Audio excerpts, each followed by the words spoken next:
अस्सलाम वालेकुम दोस्तों। ड्रामा सीरियल दौलाब जी नई ईंदड़ एपिसोड में छा थींदो तव्हांखे सॼी कहानी ऐं अपडेट इन नंढड़ी ऐं छोटड़ी वीडियो में ॾींदासीं। दोस्तों वीडियो खे आख़िर ताईं ॾिसंदा। मुंहिंजे यूट्यूब चैनल ज़मीर जमाली खे लाज़मी सब्सक्राइब कंदा। दोस्तों सब्सक्राइब करण सां को अव्हां जो बैलेंस न करंदो, काफ़ी असांजी हौसला अफ़ज़ाई थींदी ऐं तव्हांखे बि वधीक वीडियो ॾिसण वटां मिलंदा। दोस्तों तव्हांजो टाइम वेस्ट कोन पिया करायूं, हलूं था पंहिंजे कहानी ऐं अपडेट जी तरफ़।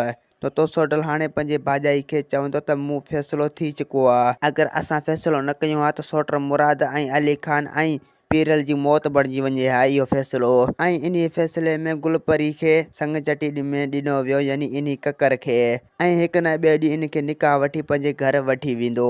ऐं ॿिए पासे तव्हां ॾिसंदो त रेज़न जेको आहे उहो शाहनवाज़ खे चवंदो त तव्हां सोडल खे डर न ॾियो। अगरि तव्हां सोडल खे डर ॾींदो त हू फ़ैसिले तां फिरी वेंदो, यानी पोइ उन्हनि खे सोचण जो मौक़ो मिली वेंदो त हू पोइ फ़ैसिले खां फिरी वेंदो।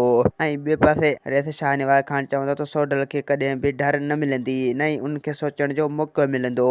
मां अॼु शाम उन खे घुराए ऐं निकाह जो ॿुधाए थो छॾियां। ऐं ॿिए पासे गुलपरी सोडल खे चवंदो त तो मुंहिंजी ज़िंदगी विञाए छॾी। सोडल चवंदो त तुंहिंजे ऐं मुंहिंजे दिलि ते पथर रखिणो पियो। अगरि तूं इन निकाह में हा न कंदे त पोइ तुंहिंजी ज़िंदगी मुराद वारनि जी मौत बणिजी सघे थी। अगरि तूं ईअं न कंदे त पोइ उन्हनि जो लाश तोखे मिलंदो। गुलपरी चवंदो त मां पंहिंजे भेरनि लाइ सिर बि साहे छॾींदुसि ऐं मां पंहिंजे भेरनि खे आज़ादु करण लाइ कुझु बि करे सघां थो। सोडल चवंदो त असांजो हाणे मिलण बि माल थी वेंदो। ऐं ॿिए पासे मोलू कमदार पंहिंजी भेण खे चवंदो त फ़ैसिले में ठाह थी चुको आहे। फ़ैसिले में रेज़न वारनि खे संग चटी ॾिनो वियो।